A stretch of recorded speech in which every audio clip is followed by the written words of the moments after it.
Hi, I'm August Keller, and this is my review of Longlegs. So, Longlegs built a lot of brewing tension and terror. It's a very just unsettling movie that's just kind of a slow burn, and there's like an atmosphere to the fear. But underneath that, there's a real sense of loneliness and isolation, and that's like the real root of the movie. The plot is arguably convoluted and maybe a little unsatisfying. It's a mystery, and that can be hard to pay off. But the real meat of the story is the drama and the themes. So it connects ideas of family, the concept of evil, trauma, isolation, and manipulation or influence. And it kind of puts these ideas next to each other and kind of questions where one ends and one begins. The real conclusion it seems to come to is that even the most innocent of people can be influenced by evil. Evil is just out there, and it can nudge us all in directions. Um, but the real backbone of the story is the drama. The protagonist and her journey. It's an arc around repression, memories, and it's a kind of a bittersweet sweet arc. She grows and she learns more. She kind of has a bit of self discovery, but also kind of in line with those themes. She How much of it is her and how much of it is her being manipulated, and is she free from manipulation, or is the manipulation still controlling her to a certain extent, even as the movie ends? Um, I think the acting is very, very good, great. Um, Monroe, she's very internalized and has like this withdrawn weight to her. It's very understated. She's very quiet and minimal, but you can really feel a heaviness to her, in her mannerisms and her the way she speaks, the way she carries herself in general. She's very just burdened. And it's a nice contrast to Cage's performance. He's very, we all know who Nick Cage is and how he can be. He's very animated, very intense, very eccentric. Um, but the acting as a whole, beyond the two of them, there's just a lot of layers. There's a lot of mannerisms. There's good outbursts and vulnerability. Everyone's very motivated. The script as a whole has a fair amount of setup and payoff. I find the exposition to be acceptable. Sometimes I'm not in love with how it's delivered. Sometimes I am. It's a very exposition heavy movie. It doesn't feel too heavy, but there are moments where it gets a little heavy. There's light humor, not all that much, but when it does come, it's very refreshing. And there's a good amount of supernatural elements, which some might find integrated well, others might not. I'm kind of on the fence about that.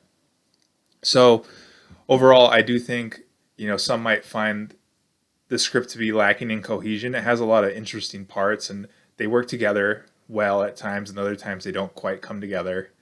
But the ambition in the script is undeniable. It really tries to touch on a lot of big ideas, be driven with drama, and have a kind of a thrilling plot all together at once. It doesn't always nail all of that, but it does a good job. Technically, on the other hand, I think Longlegs is borderline flawless, much less questionable. I think people who don't like this movie will still have to admit that the texts are great. Um, it crafts this haunting kind of tone with really understated details. It's really easy for horror to feel like it needs to go big with a really over the top sting or fast cuts or things like that to really make people feel fear. But actually, when you pull back and are careful, that's when you can really build. And I think this movie is a great example of that. The cinematography is both striking, like kind of beautiful, but also very sad and very lonely and isolated. Um, the lighting is very sickly, kind of like yellow. I don't think there's any natural lighting. The framing is very claustrophobic, a lot of center framing, but also the angles and the lenses and just the spacing feels very, very tight and confining.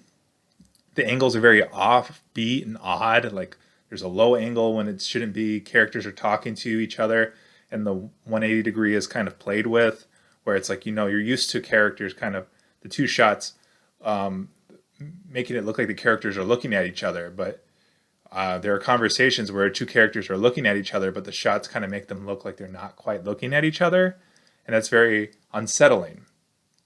Um, the editing, I think, is very interesting. It's very cold and slow in its pacing, but that reflects the material. The material is very cold. It's very methodical. So it makes sense that the editing, the pacing would be cold and methodical too. And I think it helps build momentum and tension. And it's actually a very good example of less is more. I know some people might find it too slow, but I found the slow pacing to really lend itself to the thrills and the tension. I think the sound is actually the best part of the movie. It's very psychological. There's a lot of stings, but not over the top. There's a lot of distortions, like emphasis and um, muffling. A lot of layering, overlapping, where they're playing different kinds of um, like voiceovers over each other. And the ambiance, the atmosphere is very stark and crisp. So like it can be very quiet, and just a simple knock on the door can feel kind of sudden. And it's not, again, not over the top, but just very, very calibrated well. Um, the music is very restrained and ominous. It's not repetitive. It's very easy for a movie like this to feel generic and repetitive, but it's very pulsing and discordant, and it just keeps evolving. And it pays off with this end credits needle drop that was set up right at the beginning of the movie, which is just perfectly executed.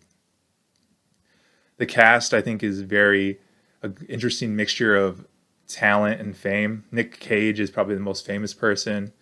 Monroe is maybe not as famous. She is kind of still an up and comer, and hopefully this helps her continue to break out. And I think there are other people there supporting that are very skilled and, you know, degrees of famous and up and coming themselves.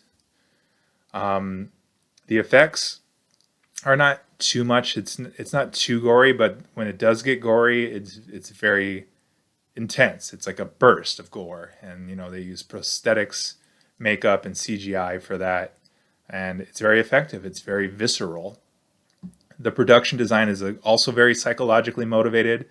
Um, the settings feel very informed by the characters. So, like in one character's home, it's very cluttered. In another character's home, it's very sterile.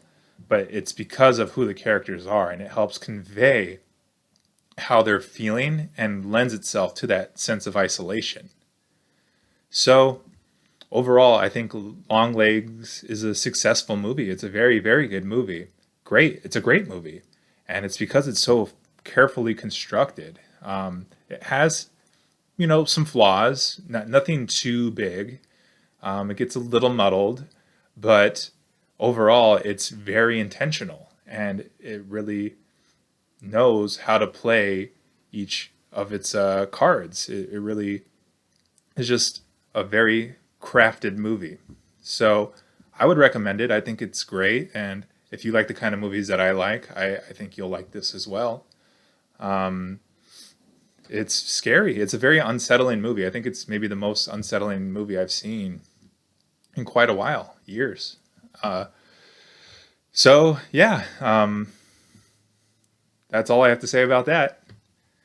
If you like what I'm doing here, please feel free to like and subscribe. I also have Instagram linked in the description. I'd love any support there or here. But at the very least, I appreciate you watching, and I'll see you next time. Okay, thanks. Bye.